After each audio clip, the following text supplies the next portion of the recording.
Du coup, pour moi, c'est comme tu veux. Ok, c'est parti. Non. Et j'ai lu des articles sur le Grand Paris, effectivement, c'est très intéressant. Le Grand Paris, c'est encore une vue assez utopique, oui, je suis sceptique, quoi.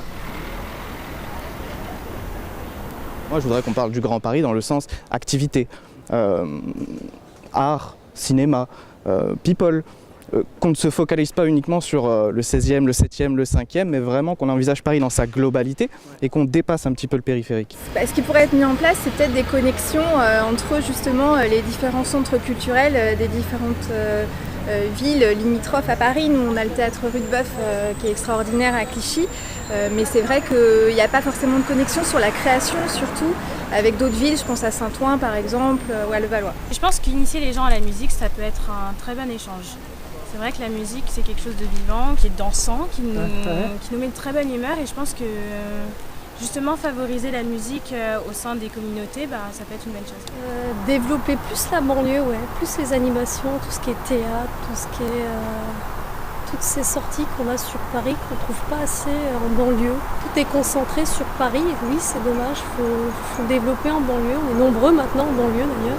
Je trouve que ce serait vraiment bien d'ouvrir plus de clubs pour inciter les gens, pour qu'ils ne se sentent pas gênés. Par exemple, ici, les hommes et les femmes peuvent venir sans problème. Et c'est ce qui est vraiment bien. Par exemple, dans les grandes salles connues, les grandes chaînes, c'est vrai que c'est un peu embêtant pour les femmes de partir dans des salles de sport sans qu'ils se fassent embêter par les hommes ou des choses comme ça. Au niveau de la mixité sociale, des logements, je voudrais améliorer justement cette mixité sociale, donc il n'y ait pas des quartiers que très riches dans les quartiers parisiens, donc 16e, ou des ghettos comme on dirait dans les zones, dans les banlieues, et justement favoriser cet échange. Je sais qu'à Ville d'Avray, on fait des logements sociaux, mais un petit peu insérés dans les anciens bâtiments, un petit peu pour faire une mixité plus intéressante et non pas créer un bâtiment uniquement de logements sociaux qui ne permet pas forcément l'intégration mieux. Donc ça, si ça peut être développé un petit peu partout, je pense que c'est mieux. On a encouragé l'écart qu'il pouvait y avoir entre les milieux sociaux. Parce que vous mettez dans des quartiers ou dans des cités uniquement les gens qui n'ont pas forcément de moyens, forcément, il n'y aura que des pauvres. Donc déjà, vous mettez les riches entre eux, les pauvres entre eux, ensuite les Portugais entre eux, les Maghrébins entre eux. Donc aujourd'hui, le projet du Grand Paris, moi pour ma part, ça ne va pas solutionner le problème, mais en tout cas, ça va aider à faire que la situation s'améliore. Je pense qu'en termes d'urbanisme, et ça doit être pensé déjà, il y a tout l'aménagement des bords de Seine qui, je trouve, mérite vraiment un aménagement particulier, accessible aux enfants, à la famille, aux loisirs. Là, je reviens de Florence et c'est pareil, il y a l'aménagement des berges de l'Arno mériterait vraiment qu'on s'y intéresse, parce que c'est une source fabuleuse d'avoir un fleuve dans une ville. Paris, c'est très très bien, elle respecte bien, surtout les handicapés, elle donne la priorité toujours.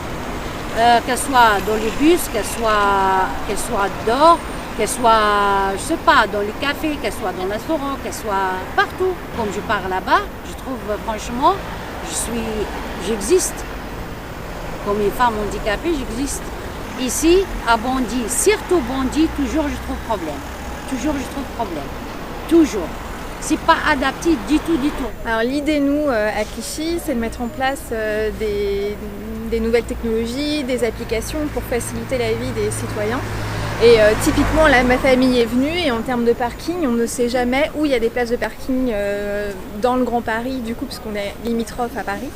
Donc vraiment, une idée, ça serait d'avoir une application qui nous permette de savoir où trouver des places dans Paris. Voilà. Il n'y a pas beaucoup de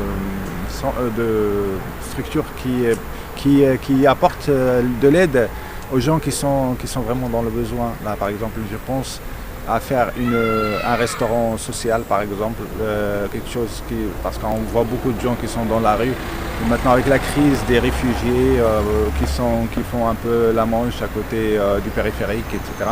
À Ivry, on a un lieu d'accueil pour les demandeurs d'asile très important qui a été fait en partenariat avec Anne Hidalgo et la mairie de Paris. On fait déjà des choses avec Paris.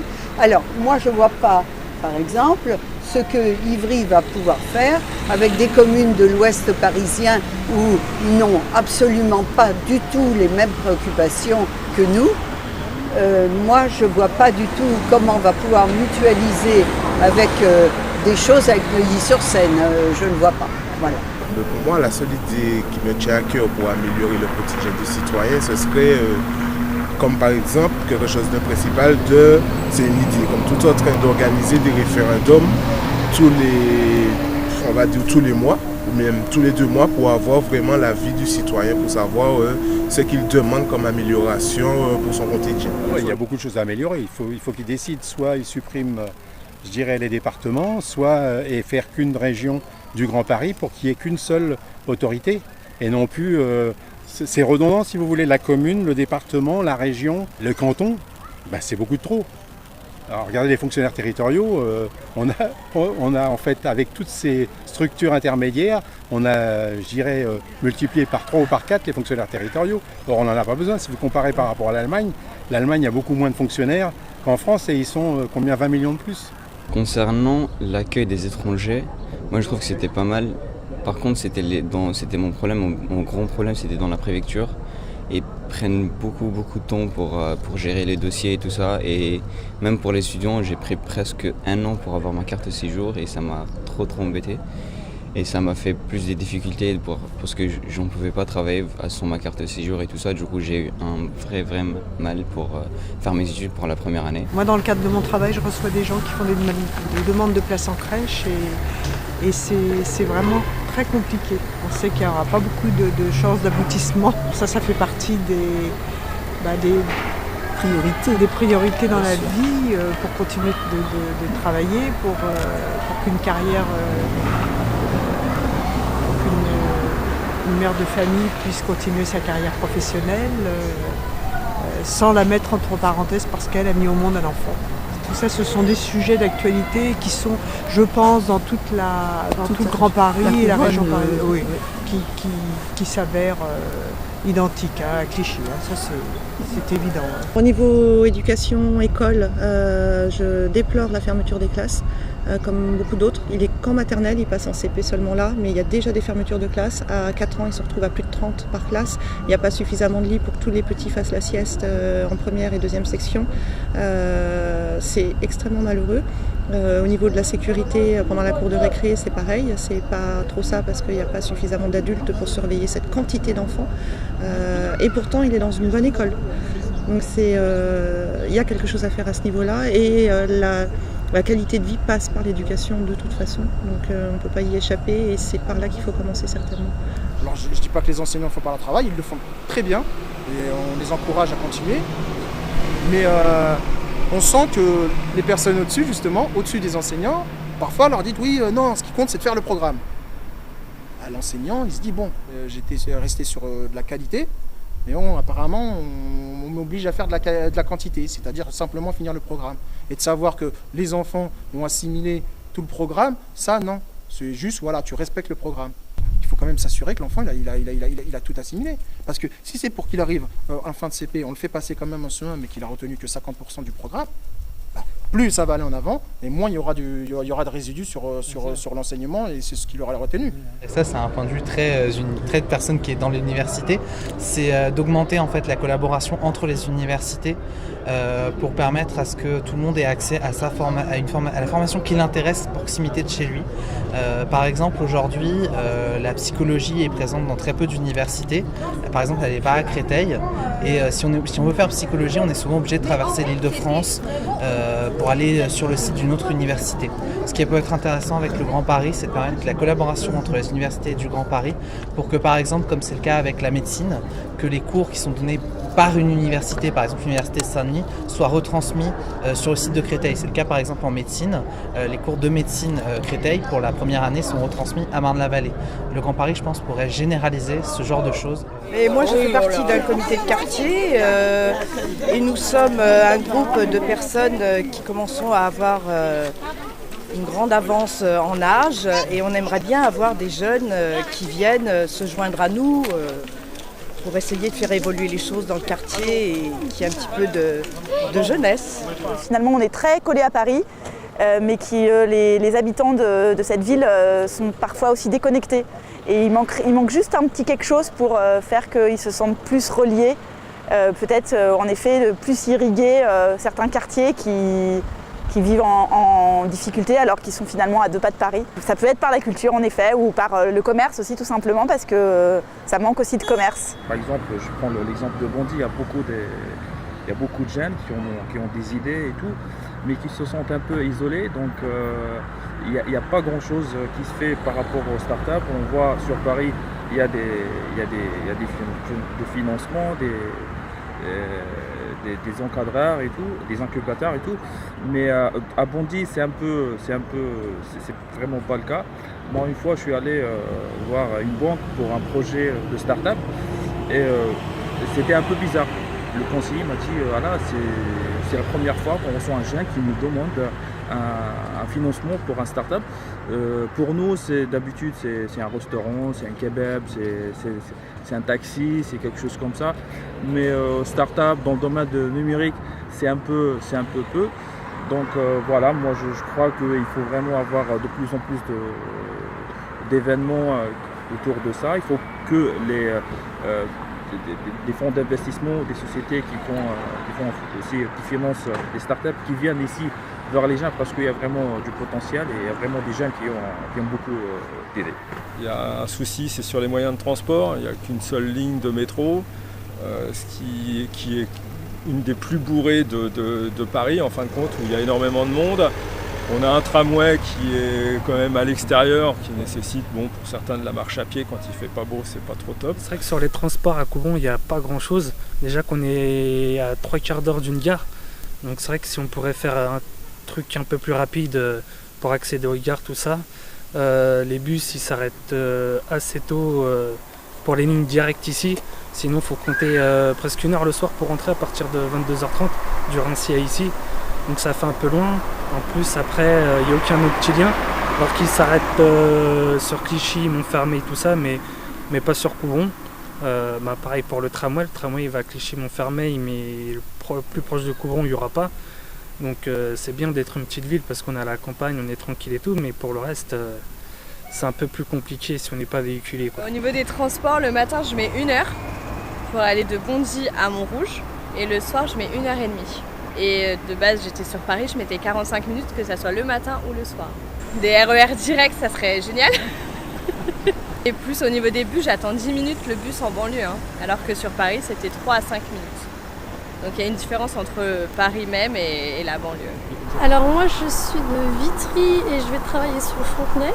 Moi, je vais bientôt habiter sur Nogent parce que justement, il n'y avait pas assez de transport, donc j'étais obligée de prendre la voiture, sinon ça double le temps de trajet. Mais ils développent justement le Grand Paris et ils vont mettre de plus en plus de tramways, ce qui va permettre de prendre les transports et puis la voiture, et c'est très bien parce que c'est saturé. Les bouchons, on a marre. Après, c'est vrai que quand je sors, je prends en général pour aller dans Paris ou dans les autres banlieues, je prends le RER. Et ça c'est dégueulasse. C'est dégueulasse. C'est vrai que c'est sale. Le RER et le métro, c'est immonde, ça pue. Aux heures de pointe, ils devraient quand même en mettre un peu plus. Super mal entretenu. On est déjà allés tous les deux dans Paris aux heures de pointe, je me souviens. C'était blindé, on avait ultra chaud, ça puait, c'était insupportable. Dans le Val-de-Marne, on a ce qu'on appelle le TVM, le Trans-Val-de-Marne, qui est un bus qui en fait traverse le Val-de-Marne, mais en parallèle à Paris, au lieu de se diriger vers Paris, qui a permis de beaucoup en fait faciliter les communications à l'intérieur du département, notamment en reliant les grandes lignes du RER, le A, le B et le D. En fait, ça n'existe pas du tout dans les autres départements. Par exemple, quand on veut aller en Seine-Saint-Denis ou quand on veut aller dans le 91, ça devient là, on est obligé de passer par Paris, on est obligé de prendre par exemple 1 heure en transport, ce qui prendrait beaucoup moins de temps en voiture en tournant autour de Paris. Et voilà, et je pense que c'est un des points intéressants du Grand Paris, c'est de faire ce lien de région à région. Je ne vais pas bannir les voitures. Moi, je pense que les voitures, ça a quand même sa place. Les gens ont besoin de voitures. Et je suis un passionné de voitures, du coup, pour moi, ça ne me dérange pas qu'elles soient ici. C'est juste qu'il faudrait favoriser les voitures électriques ou à hydrogène, qu'il y ait moins de bruit, moins de pollution, et que comme ça, les voitures et les piétons puissent cohabiter dans une grande ville. C'est vrai que c'est chaud la pollution à Paris, quand même. C'est vrai. C'est pas ma cause, mais il faut le reconnaître, franchement, c'est chaud. Ouais.